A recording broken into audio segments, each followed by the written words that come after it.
Well, a little update. We have a lift ready to go. We're going to go up and do some more scraping and prepping and then priming. So I've decided the bees are quite friendly, but I don't really trust them around my face, so I'm using head protection. But then they've been landing on my hands and haven't been biting, so they haven't been bad. I mean, I kind of get in their way a little bit, but so I'm going to continue prepping, and at least for an hour. I got a couple hour window here to work on it. So I've prepped it quite a bit. That's not primed yet, but I'll prep some more. Then I'll start priming. You see I've done around the edge all the way around. I did notice a problem over here. We'll go into that later, but just for an update, this is where we're at. Got a little bit of priming to do down here around that window.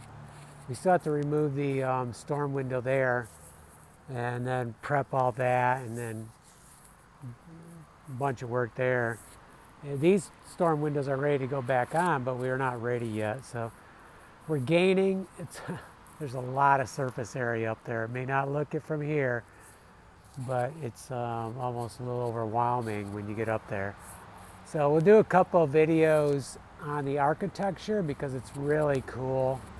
I'm seeing some really amazing things up there that I think you can't see them from the ground, but I'll give you a close-up of them and you'll be amazed at the workmanship that went into this.